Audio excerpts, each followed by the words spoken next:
this evening I thought it would be fitting, or actually Akbar thought it would be fitting, if we really focused on the role of spiritual people in relationship to the ecological, environmental condition of our planet.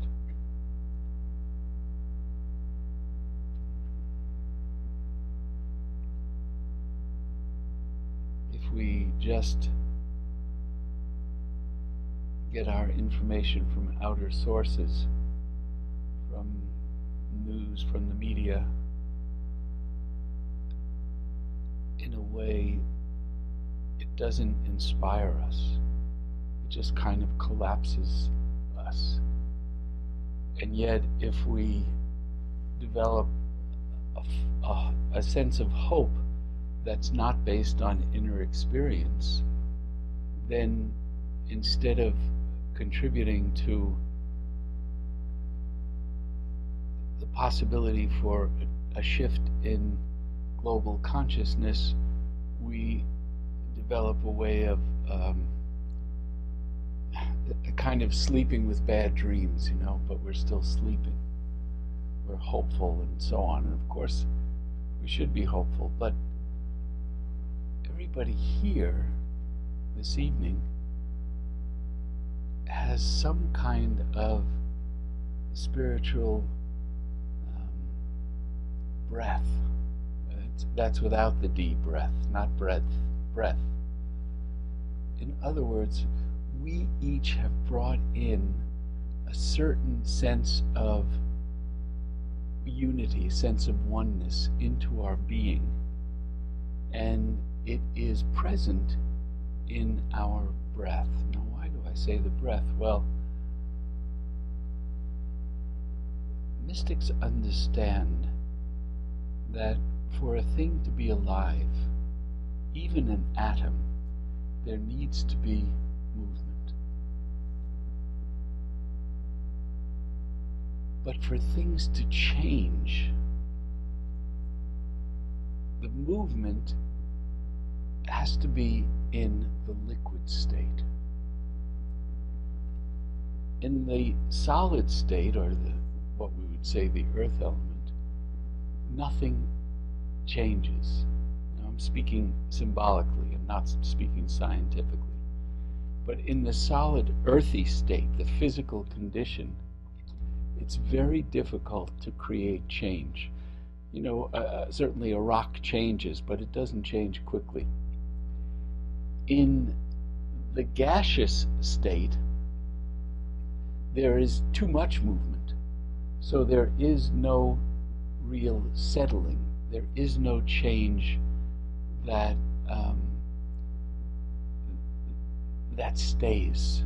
Everything moves too quickly in the gaseous state. The liquid state, that's why in order for there to be mutations and evolution on a planet, you need water. That's why the scientists are always looking for water on these heavenly bodies. You need this liquid. For us, we can liquefy our breath. I'm not speaking about the physical breath, the air that comes in and out, but the energy that we experience, because that's what breath is. For mystics, breath is God. It's the same thing. Now you might say, what do you mean breath is God? Well, it is that living energy that is constantly moving in a rhythmic fashion, in and out, in and out.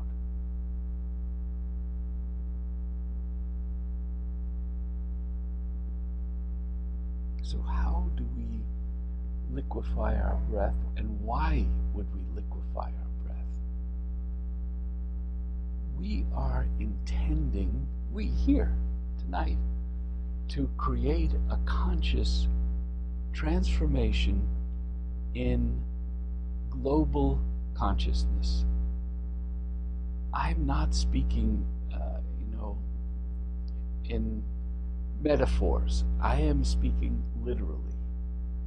What we want to do is create a liquid breath, a moment of actual mutation in human consciousness, so that the next level of awareness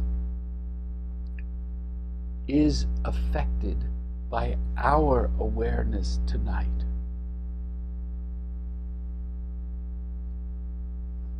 This is what mystics sitting in caves and mountains have done for millennia. But they didn't have the advantage of a growing collective consciousness that's becoming a cooperative consciousness. We look at the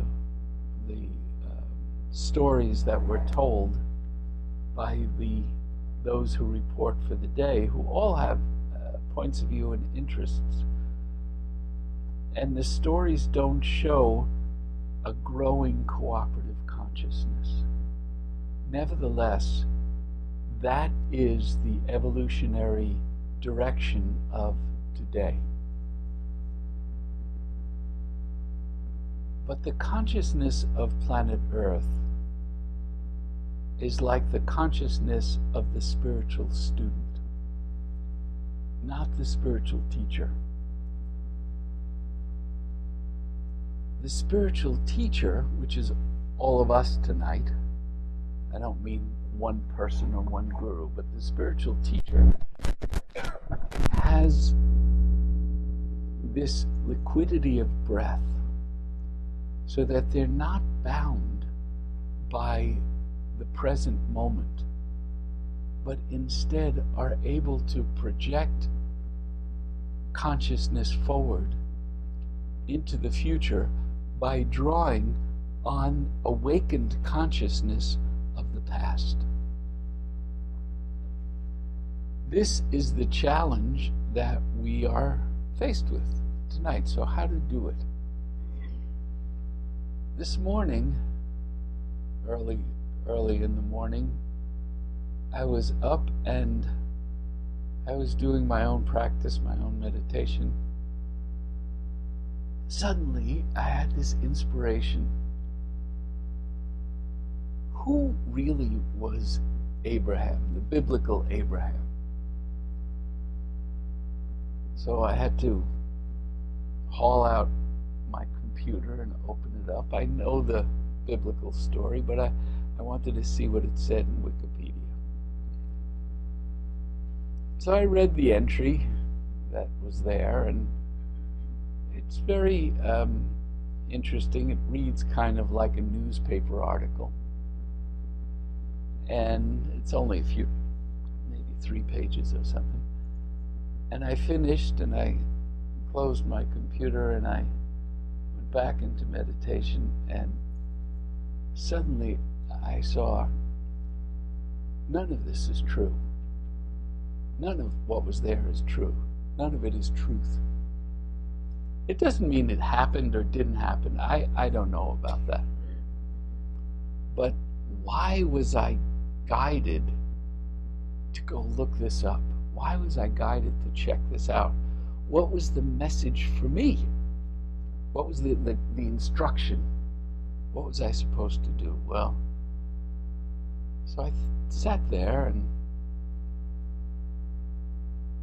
I kind of connected not with the story.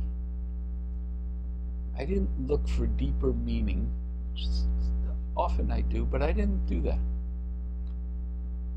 I just started connecting with this energy that incarnated at a critical point in human history. And that energy, that prophetic energy, was a point where the consciousness of humanity changed. I have no idea if Abraham was a historical person. I have no idea if any of the allegories were true. I don't know if it was Isaac or Ishmael who were sacrificed. I don't know if there were any kids involved at all. I don't know if Sarah had a baby when she was 95, I think, or 91, or older than I am. I know that. But that was not the issue.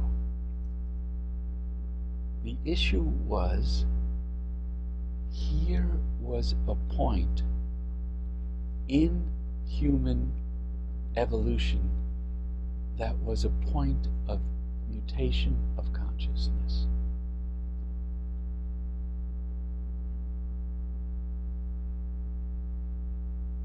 And I don't know if it said it in the Wikipedia article, but the tradition is that Abraham was the, I forget, maybe 7th or 12th generation after Noah. And who or what was Noah? Well, Noah was another one of those points where human consciousness took a leap forward. Kismet, do you mind if I move this? I feel like it's going to stab me in the heart at any moment. I was thinking, I didn't really do anything. I don't deserve this. Unfortunately. Yeah, Isaac, right. Well, we're at one of those points now. Human consciousness is going to take a leap. We hope. There's no guarantee that it will. But there's no guarantee that it won't either.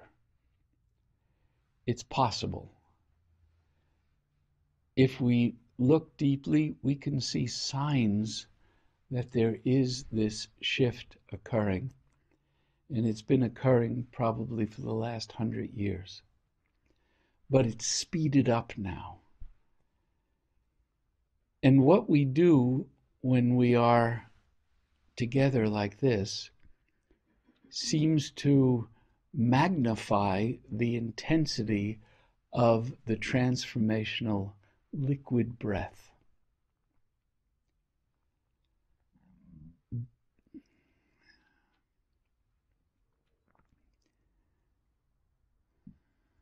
We don't need to learn more. And so he said, well, let's not tell them you're my wife, we'll tell them you're my sister. Now, I know prophets, the stories of prophets, they don't always tell what appears to be the truth and so on. And they have a unique point of view if you read the legends we're given. But I did always wonder, did Abraham just blatantly lie to save his skin there? What was going on? Well, it turns out he didn't lie at all. They had the same father. She was his half-sister. Today, we would not look so kindly on this. We'd have all kinds of judgments. And do we say, well, there weren't that many people then, so maybe it was okay, or what excuse do we make up in the mind? But it's such a glaring event. It's so anathema to our way of thinking, to our consciousness. And yet, out of that relationship came this cosmic shift, if we include Hagar in there. 3 great religions came out of it. And yet, with our judgmental way of thinking, we wouldn't have allowed it to happen. So, in order for the future to change, we need to be willing to give up our viewpoint of the present. This is the hard thing. Once we do that, then the future comes through us and we truly affect consciousness, human consciousness, and it's able to make that leap that it really, really needs to make right now. So what do we have to give up? What's being asked here? The first thing is, in order to affect the future, it is of paramount importance that we give up our fear in the present and our fear of the present. Fear is a very solid substance. And what it does is it takes the liquidity out of our breath. Fear is like taking something that is quite fluid, quite alive, and absorbing the energy until what's left is rock, is the easiest way to say it. We even use the analogy about fear, that we feel a stone in the pit of our stomach or something like that. We don't know what's going to happen in the future. We don't know for sure what's going to happen in the next 10 minutes. Certainly we don't know what's going to happen in the next 10 years or the next 100 years. But if we go into the future with fear as our motivation, consciousness will not shift. I can't say that for sure, but I think that that's really real. Are there things to fear on the planet? Of course there are. There are many things to fear. Yet, when we're doing this work, which we're going to do tonight, we can't do this work because we fear what will happen to the planet, what will happen to our family, what will happen to our grandchildren. We need to be at least neutral. The breath needs to be a flowing river. It needs to come in and it needs to go out. This is the rhythm of change.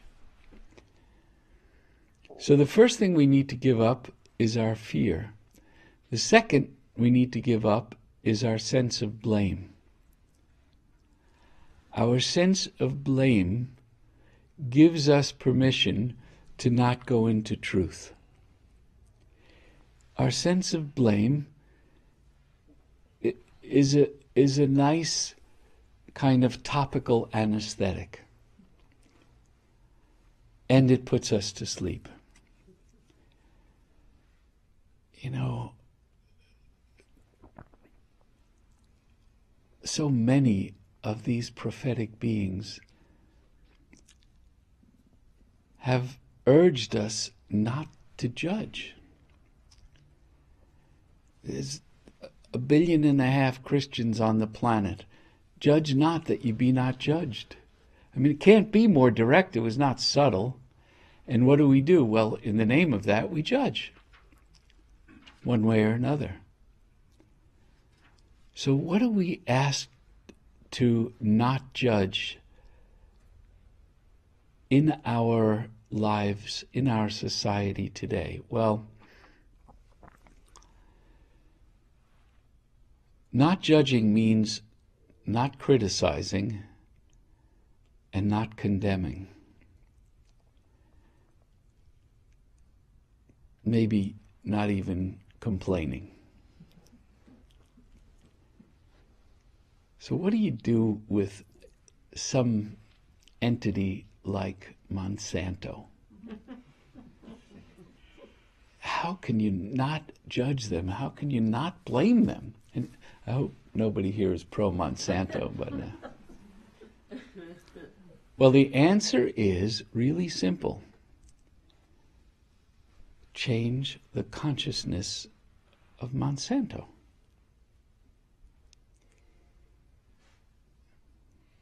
Now you think, what, are you kidding?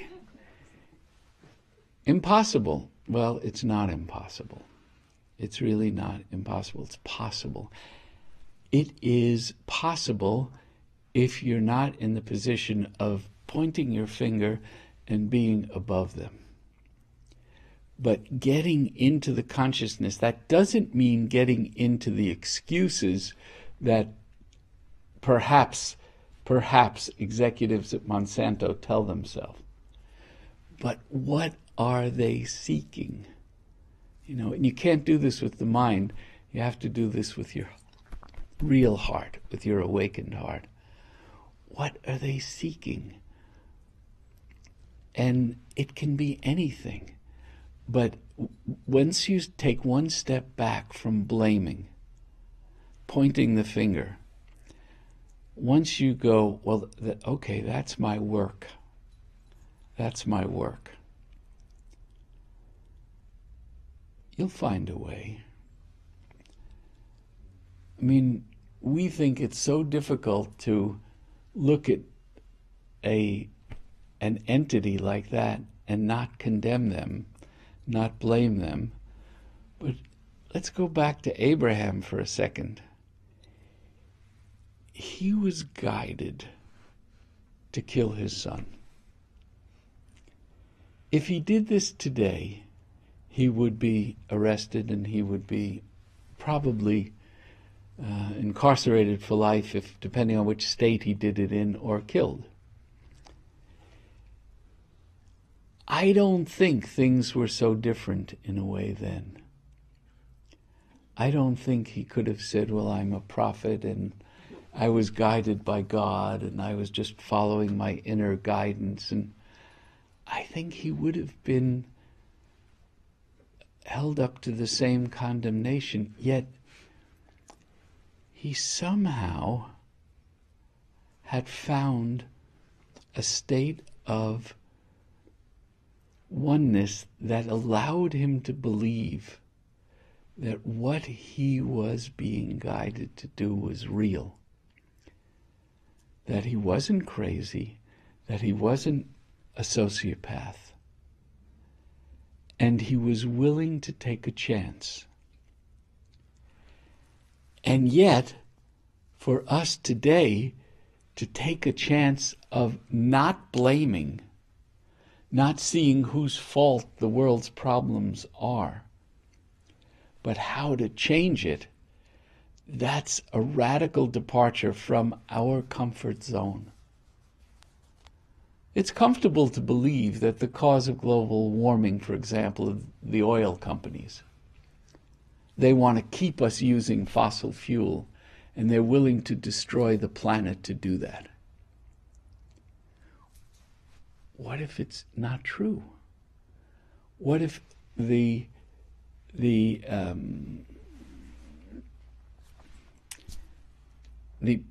provocateurs of global warming are waiting for some shift that will enable maybe ExxonMobil to come up with a new form of energy? It's not going to necessarily be some individual somewhere who's going to come up with just what we need. It's probably going to be the Saudis.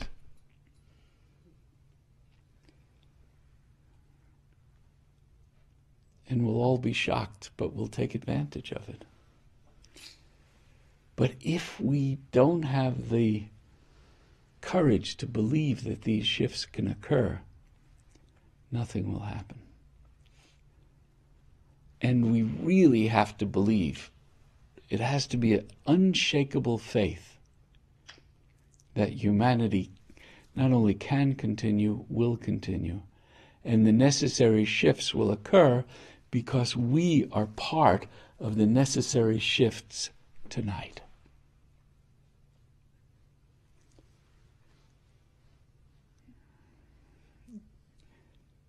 I've heard different, very beautiful actually, environmental speakers say will you vow to give up this and that? And there's a long list. And I'm not saying that we shouldn't be aware. We should be.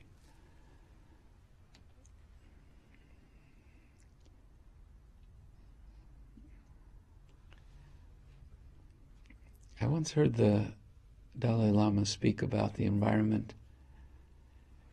And he said, well, what could I do? He said, whenever I leave a hotel room, I shut out the lights. And everybody laughed, but he was really saying something. He was saying, I'm taking little actions to be conscious. I'm going to assume that all of us are taking little actions in our daily life to be conscious. But what are we doing inwardly to create the shift? Is our faith strong enough to create the shift?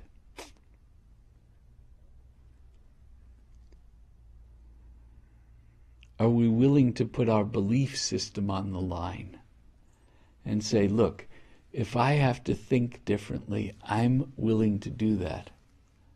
If what I have to sacrifice is not my son or my children, but my own point of view, I'm willing to do that. If that's what's asked of me, I'm willing to do that. So let's try a little exercise just for 15 minutes and see what we can do. So I'm going to ask you to get in a comfortable sitting position. Take a sip.